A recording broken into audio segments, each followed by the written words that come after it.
Hey guys, what's going on? Here I have my whole collection of Lego Mandalorian sets. They are in order, order to price, go figure, but they're in order of which ones are my favorites. So, let me know down in the comments which sets are your favorite. I don't have the whole collection, unfortunately, but I'm missing like 5 or 6 sets. I don't have the Light Cruisers, the Armorer's Forge, the ATS Raider for Playscale, and then I'm missing the Brickhead and Buildable Yoda, I believe, and the Mandalorian Battle Pack. So yeah, that's about 5 sets. But we're going to dive right in here in just a second here. These are, like I said, in order of my favorite. They're also in order of price. I'm not really taking price into consideration, but I'm just going which ones have, price a little bit in consideration, but which ones really are my favorites, and ranking them from number 5 spot all the way to number 1 spot. I'll see you on the close-up. Okay, here we are. The first set on my list here, and it is the lowest price point. It was the first time that we got the Beskar Mando here. Actually, this version is my best printed Beskar Mando. 4 out of 5 of my Mandos are misprinted. He was very commonly, and is very commonly, misprinted in all the available sets. But it was a fun little $30 set. You had a buildable tent with Tusken Raider there in the back, with Gaffy Stick, of course. And then you have the ballista here that was used in Season 2, Episode 1 to take down the Crate Dragon. A really cool looking set.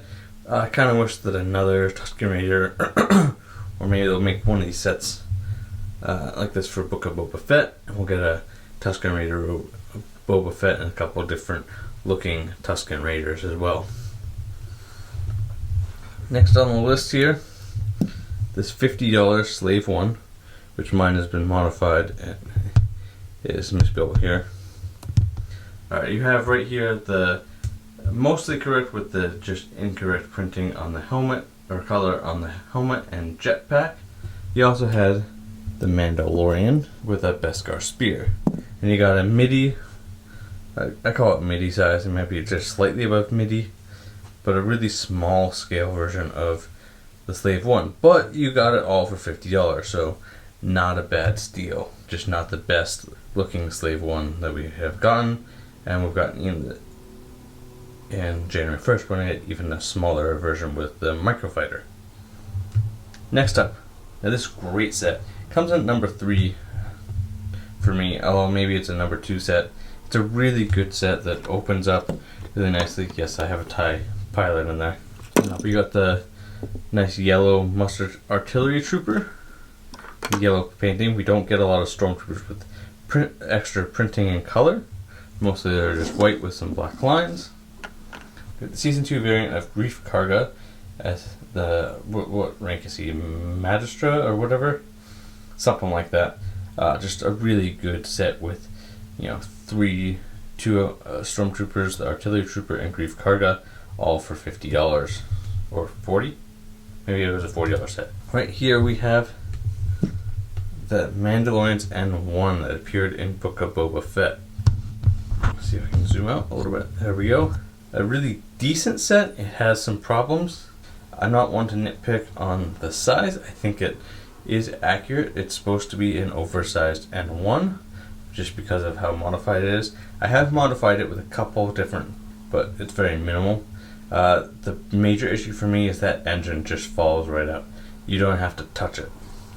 And you got this cool piece here, which is also a spring-loaded shooter, which I took out. We had for the first time Pelimoto and a BD droid. I don't know his number. He's not BD1 from Fallen Order. He has blue markings and not the red, but he looks pretty good.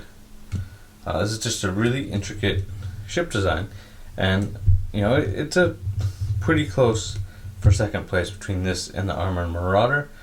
The Armored Marauder might be slightly better, but this is still, I think, my favorite at the number 2 spot. And coming in number 1 is, of course, the Razor Crest. Now the N1 is no Razor Crest, even though that is what it's supposed to be replacing. and I'd like to see what exactly they'll do. It's a very nice cargo gunship. You can store a lot in. You got one scout trooper here to fight off with the crew from the Mandalorian. You have these nice detailed engines and a nice looking top as well. It has really good detail, greeveling and whatnot.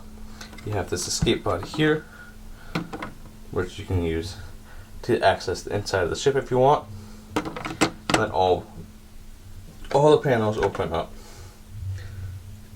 So a really, really good ship.